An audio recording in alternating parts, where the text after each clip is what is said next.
নবম দশম শ্রেণীর জীববিজ্ঞান নিয়ে আমি আবার হাজির হলাম। আজকে জীববিজ্ঞানের একটা গুরুত্বপূর্ণ অধ্যায়, চতুর্থ অধ্যায় নিয়ে আলোচনা করব।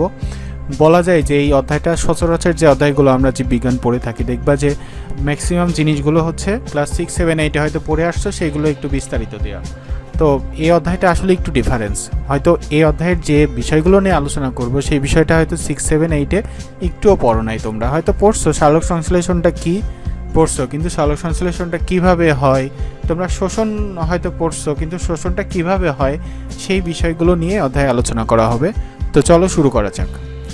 তো দেখো, অধ্যায়টার নাম হচ্ছে জীবনী শক্তি। তারপরে নিচের দিকে দেখো একটা পাতার ছবি দেওয়া আছে, গাছের পাতার ছবি, মনে হচ্ছে জুম করে দেওয়া আছে।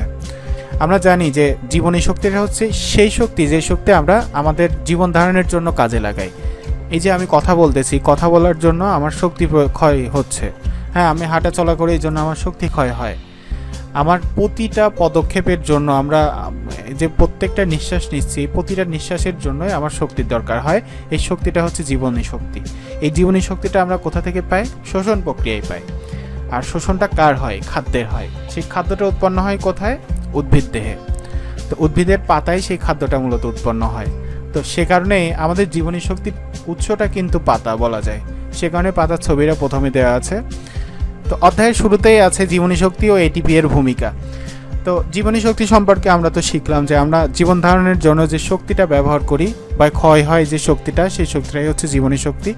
তো এই জীবনী শক্তিটা আসলে আমরা এটিপি থেকে পাই। এটিপি এর ফুল রূপ হচ্ছে অ্যাডিনোসিন ট্রাইফসফেট। তো এই এটিপি আমাদের কোষে উৎপন্ন হয়ে সেই এটিপিতে শক্তি সঞ্চিত থাকে। সেই এটিপি ভেঙে যায়, ভেঙে গিয়ে সেই শক্তিটা নির্গত হয়। সেই শক্তিটাই হচ্ছে জীবনী শক্তি। তো এখান থেকে একটা গুরুত্বপূর্ণ প্রশ্ন আগে পড়ায় নিই, তারপরে আমি অধ্যায়টা শুরু করব। প্রশ্ন আসতে পারে এটিপি কিভাবে উৎপন্ন হয় বা এটিপি এর গঠন বর্ণনা করো। এখানে এটিপি এর গঠন আমি একটু লিখে রাখছি যে এটিপির ফুল রূপ হচ্ছে অ্যাডিনোসিন ট্রাইফসফেট। আমরা জীববিজ্ঞান বইয়ের শেষের দিকে ডিএনএ সম্পর্কে বিস্তারিত শিখব। আমাদের গঠন এবং কার্যগত একক হচ্ছে কোষ। সেই কোষের ভিতরে নিউক্লিয়াস থাকে, আর নিউক্লিয়াসের ভিতরে ক্রোমোজোম থাকে। সেই ক্রোমোজোমের গাঠনিক একক হচ্ছে ডিএনএ। তো ডিএনএ যদি ভাঙা যায়, ডিএনএর ভিতর সাধারণত 3টা যৌগ পাওয়া যায়। সেই 3টা যৌগ কি কি? প্রথম যৌগটা হচ্ছে 5 কার্বন বিশিষ্ট রাইবোজ শর্করা, এক ধরনের রাইবোজ শর্করা যেটা 5 কার্বন বিশিষ্ট। তারপরে আছে হচ্ছে নাইট্রোজেন ক্ষারক বা নাইট্রোজেন বেস। তারপরে আছে অজৈব ফসফেট। এই 3টা গাঠনিক উপাদানের মধ্যে নাইট্রোজেন ক্ষার সাধারণত 4 প্রকার। একটা হচ্ছে অ্যাডেনিন, গুয়ানিন, সাইটোসিন আর থায়ামিন। তো এই যে নাইট্রোজেন ক্ষার যে অ্যাডেনিন, আমরা কিন্তু এটিপির গাঠনিক রূপ পড়তেছি, অর্থাৎ এটিপি কিভাবে তৈরি হয়। এটিপির ফুল রূপ হচ্ছে অ্যাডিনোসিন ট্রাইফসফেট। তো অ্যাডিনোসিনের সাথে দেখা অ্যাডেনিনের একটা উচ্চারণের মিল আছে। তো এই যে অ্যাডেনিনটা, অর্থাৎ ডিএনএর গাঠনিক উপাদানের মধ্যে যে নাইট্রোজেন ক্ষার, সেই নাইট্রোজেন ক্ষারের অ্যাডেনিনের সাথে এই যে 5 কার্বন বিশিষ্ট রাইবোজ শর্করা যুক্ত হয়ে তৈরি করে কি? অ্যাডিনোসিন। সেই অ্যাডিনোসিনের সাথে এই যে অজৈব ফসফেট বাকি আছে, এই অজৈব ফসফেট যদি একটা যুক্ত হয় তাহলে অ্যাডেনোসিন মনোফসফেট তৈরি হয়, যেটাকে বলা হয় এএমপি, অ্যাডেনোসিন মনোফসফেট। যদি 2টো ফসফেট অনুযুক্ত হয় তাহলে অ্যাডিনোসিন ডাইফসফেট, আর 3টা যুক্ত হলে অ্যাডিনোসিন ট্রাইফসফেট। তো এই যে ফসফেটমূলক যুক্ত এমনি এমনি হয় না। কোনো একটা রাসায়নিক বিক্রিয়া ঘটানোর জন্য কিন্তু বাইরে থেকে শক্তি দিতে হয় অনেক সময়। অ্যাডিনোসিনের সাথে ফসফেটমূলক যুক্ত হওয়ার জন্য যে শক্তি দরকার হয়, সেই শক্তিটা আমরা কোথা থেকে পাই? আমাদের খাদ্যবস্তু থেকে পাই। অর্থাৎ খাদ্যবস্তু সহযোগিতায় অ্যাডিনিনের সাথে ফসফেটমূলক যুক্ত হয়ে মনোফসফেট, ডাইফসফেট, ট্রাইফসফেট তৈরি করে। তো এই এডিপি পর্যন্ত আমাদের কোষে তৈরি হয়ে থাকে। অর্থাৎ আমাদের কোষের যে ডিএনএ আছে, সেই ডিএনএর যে গাঠনিক উপাদান 3টা আছে, 5 কার্বন বিশিষ্ট রাইবোজ শর্করা, নাইট্রোজেন ক্ষার আর অজৈব ফসফেট। এই নাইট্রোজেন ক্ষারের অ্যাডেনিনের সাথে 5 কার্বন বিশিষ্ট রাইবোজ শর্করা যুক্ত হয়ে অ্যাডিনোসিন তৈরি করে।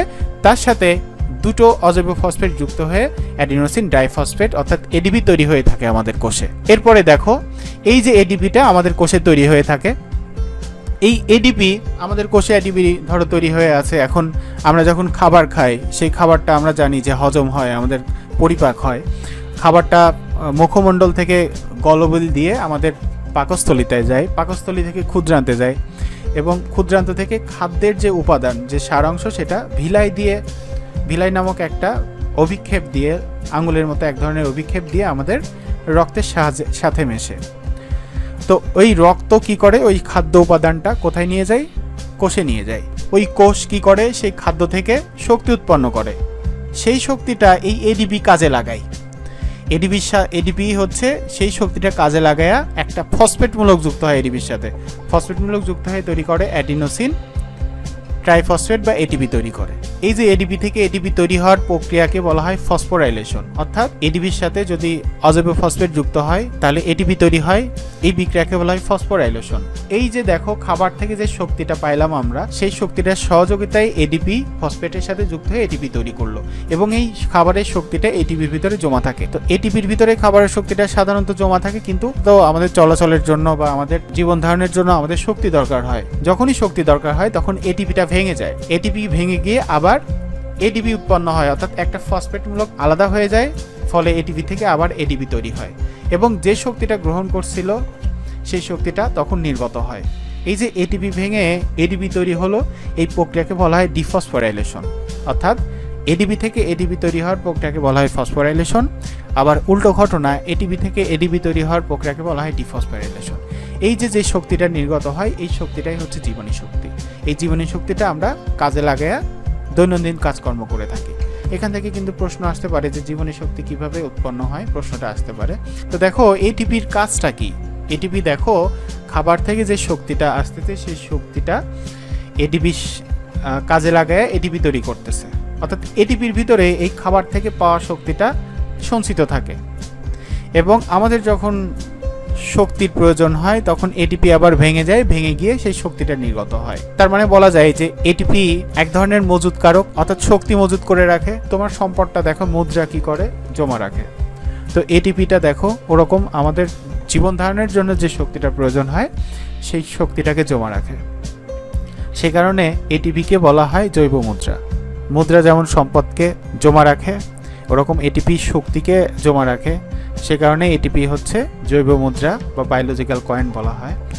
প্রশ্ন আসতে পারে কিন্তু এটিপিকে কেন জৈব মুদ্রা বলা হয়, কেন আমাদের জীবন ধারণের জন্য যে প্রয়োজনীয় শক্তি সেটা এটিপি জমা রাখে এবং প্রয়োজন অনুসারে এটিপি ভেঙে গিয়ে সেই শক্তিটা নির্গত হয় এবং আমরা কাজে লাগাই। সেজন্যই এটিপিকে জৈব মুদ্রা বা বায়োলজিক্যাল কয়েন বলা হয়।